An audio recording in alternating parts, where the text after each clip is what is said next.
Welcome to the Nick and Matt Show. Bringing the player interviews you want to hear and the hot topics you want to discuss. Streaming live on the Foundation Podcast YouTube channel, here's Nick and Matt. Adam Hammes, Team Discraft, performing fairly high level this year. How's it going, man? And where are you calling us from? It's going good. I am actually already in Emporia at the RV park, so me and Jeff just rolled in. Oh, dang, you're going to DDO early. Yep, got to get that practice in. Yeah, I heard they switched it up to 2 courses this year. I didn't know that actually just until today. Yeah, I mean, how do you feel about that 2 courses? That wasn't even a question, but I mean, 2 courses is always better. Is that how you see it?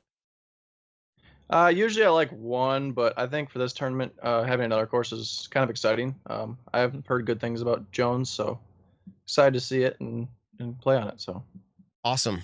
So do you like playing out there?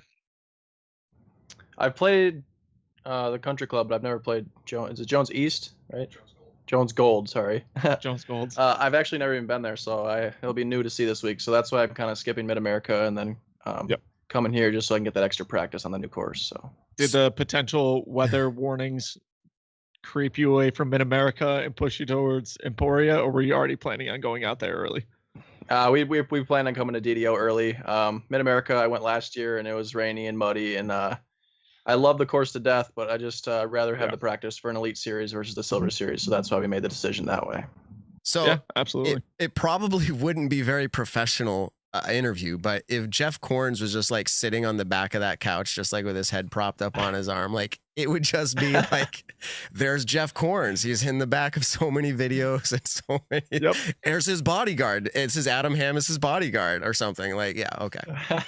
I heard him in the background there. So, Adam, first of all, good to talk to you again. Last year, obviously, events and things got changed up. We didn't get to see you last year up here in my neck of the woods.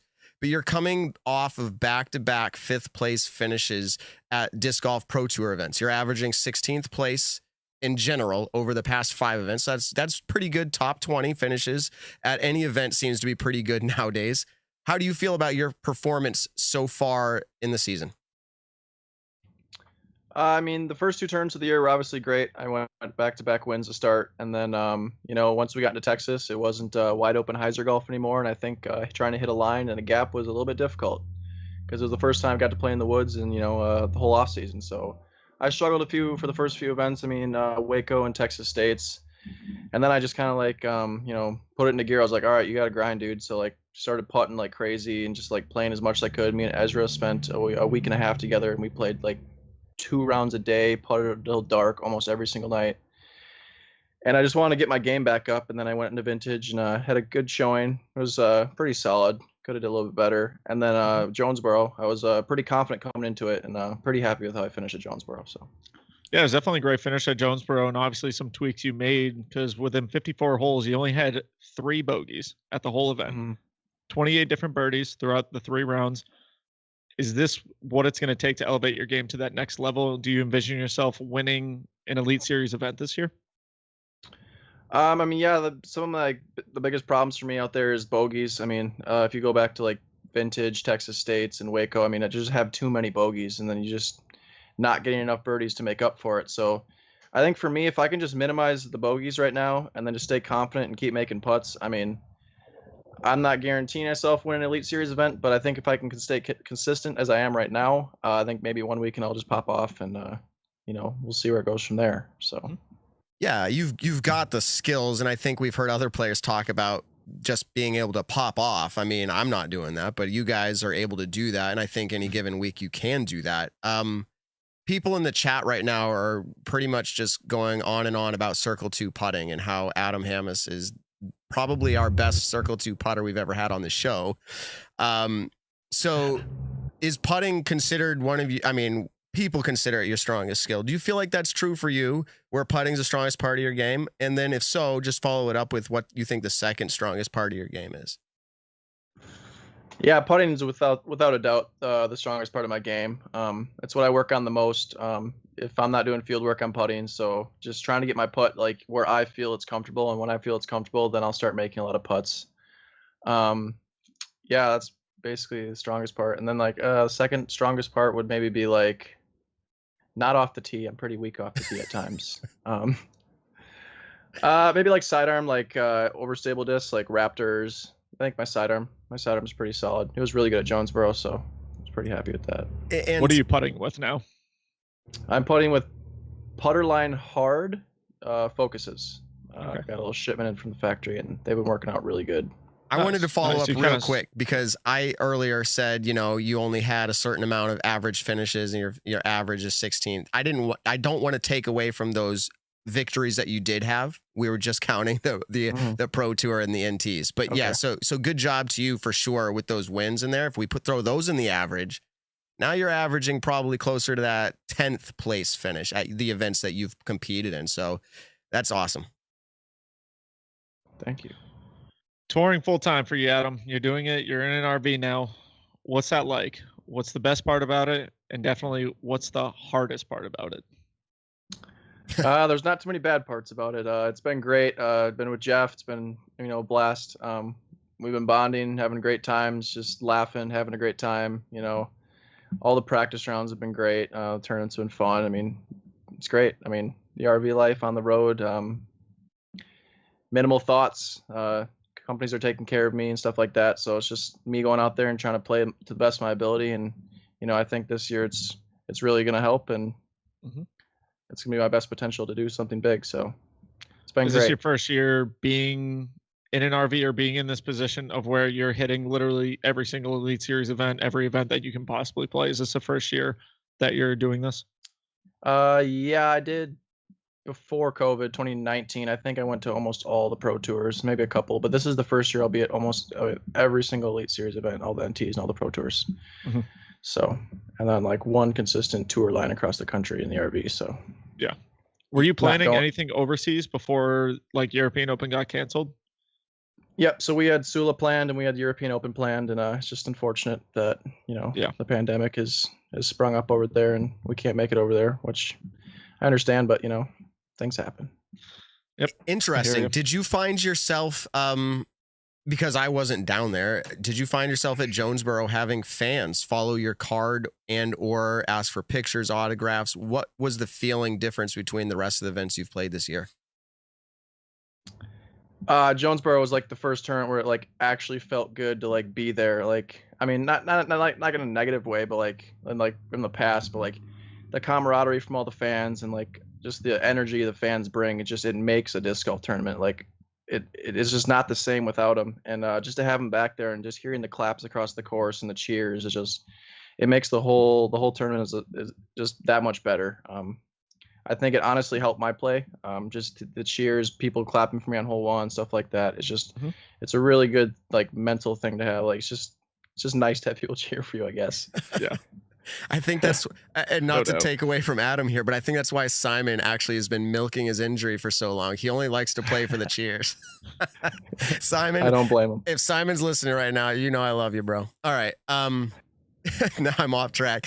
So I'm going to go back to 2019, and it's going to come off as a little bit negative, and everyone's going to say, Matt, you're the most negative guy on the show every week. You always ask these stupid questions. But there was a quote unquote cameraman incident back in 2019. Okay.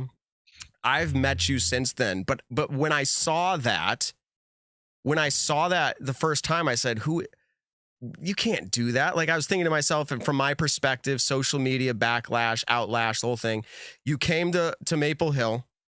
I hung out with you, and I honestly was kind of skeptical just because of that.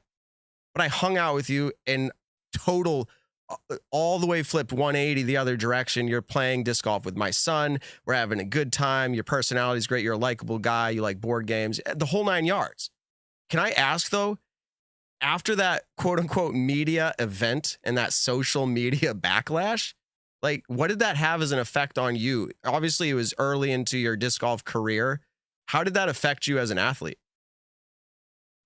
I mean, the hate and the things that came from that were definitely hard to like swallow at first, but it's just something I had to apologize for and just move on. I mean, it affected me at the beginning, but I didn't really let me affect me too much. So I don't know. It's hard. I really thought about it too much. It's kind of happened so long ago, but I just brought it back up. He's like, I'm suppressing those memories, Matt. Now you're, but I just think, you know, things like that actually shape us. And I'm just curious, like, you haven't thought of it is what you're saying, but like, and I'm not even saying, did you apologize or not? I'm just saying, like, in general, like, do people now that are getting to know you, does anybody ever feel like, do you feel like there's negative repercussions from what happened then still? Or do you feel like there's nothing?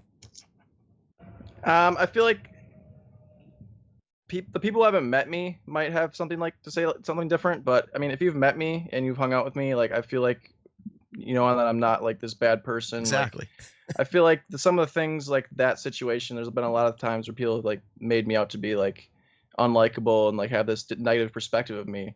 And it kind of like hurts like sitting back because like that's not who I am. I'm not out there. I don't have bad intentions for anyone. I don't have any like, I want everyone to do good. I'm not here to like be the guy no one likes. You know what I mean? So like, it kind of hurts a little bit, but like it's nothing too much. Well, thank you for I think sharing. At the same with time me. with that, yeah, I think at the same time with that, it's, you know, everyone makes mistakes, and that was a small mistake on the cameraman's part, on your part, but like there are a million things that you could have done way worse in life.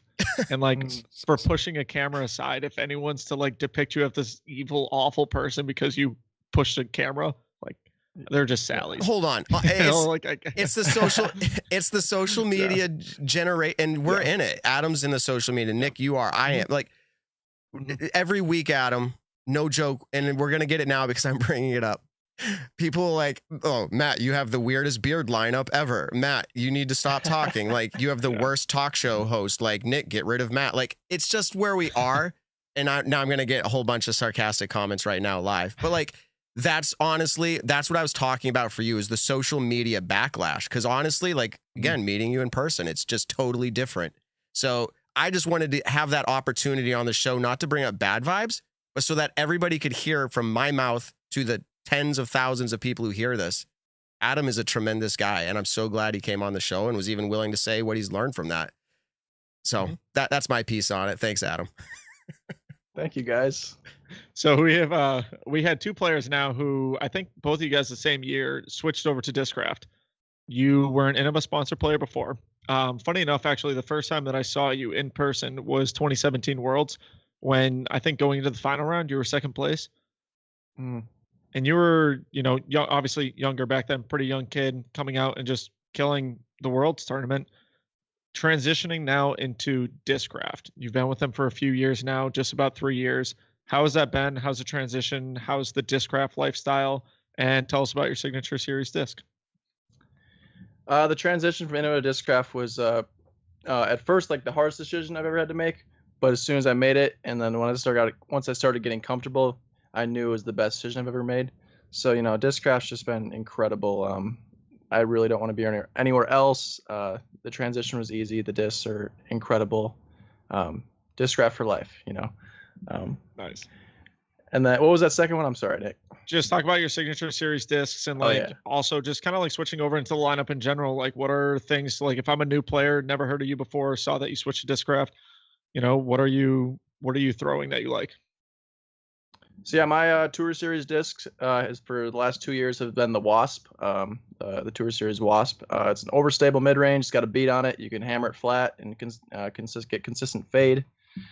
And I like it in the wind. I was throwing it at Vintage a lot. I think it was hole 12. I was throwing it. I was getting my birdies with that. So if you're looking for an oversail mid in the wind that holds straight and then still flies like a buzz when it's dead calm, definitely try out one of my Wasps. And then, yeah. So let me ask this question. I think you commented or shared a social post that I had made of when I did a 3D printed Settlers of Catan. Is that a game that you like to play while on tour? Oh, definitely. We have 2 sets in here right now, actually. Yeah, we play pretty consistent. We play at Terry Roethlisberger all the time, and try to get the boys in here and play some Catan. You know, it gets heated sometimes. I was going to say, it's good that you guys are all still friends. I mean, that game is, you know, it's frustrating at times. Table's almost been flipped a few times, but we always make the loser pick up, or the winner pick up, so the losers feel a little bit better. You know? Oh, okay, that's not bad. Oh man, do you play with all the expansion packs and that kind of stuff, or do you just keep it pretty basic? We usually just play the basic board. I have played expansion packs up in the past, but it just gets a little too much for some people who haven't played, and usually we're playing with someone who hasn't played. So All right. try to explain it in the simplest way.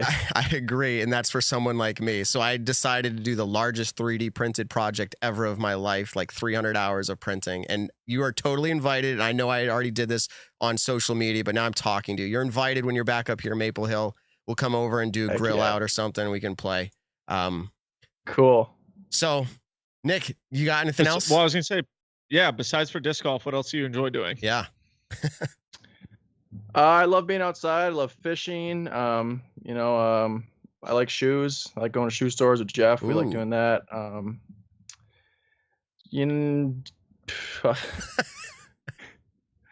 I just like being on like the boat. I just love being outdoors. If I can be outside all day long, I will. I'm from northern Wisconsin. There's not too many people up there, so it's like if I'm having a chill day up in my hometown, I'm probably just like maybe go fish on the river and like go home, make a bonfire, have dinner, like just kind of like relax, jump in the lake, maybe go swimming, stuff like that. So pretty relaxed. Not nothing too crazy. Just nice.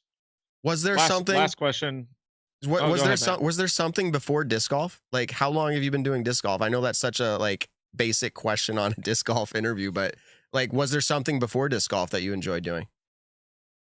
So I played regular golf before disc golf. I played baseball and I played basketball. So I was in 3 different sports growing up, and disc golf was kind of like I was starting to get good like junior, senior year of high school, and that's when I was still on the golf team. So I like had to make a decision like, yo, Dad, like I don't really want to play regular golf anymore. Like I kind of want to pursue disc golf, and he wasn't too thrilled with it at first, but I think now he's like, okay, maybe we should have let him off the golf team a little earlier, but yeah, and I started playing disc golf in 2010, so I think it was 4th grade summer is when I discovered it. I was just basically at playing baseball, Little League Park, and the local park just popped up a disc golf course, and I was just intrigued. I was like, this is cool. Like I have to try this. And my dad was like, oh, I used to play back in the day, and blah blah blah blah. And I was like, cool. I'm gonna go downstairs and grab your old Bullet Stamp XD. Had no idea what it was, but now I know it was a Bullet Stamp XD.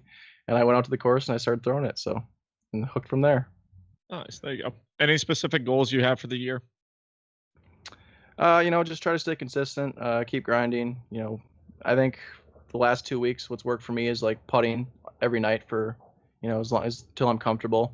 So just trying to stay consistent, stay grinding, and stay calm, relax, and just keep my eyes on the prize, basically. All right. Where can the people in the world, where can they find you on social media? Where can they support you buying discs or whatever? Where can they find all that?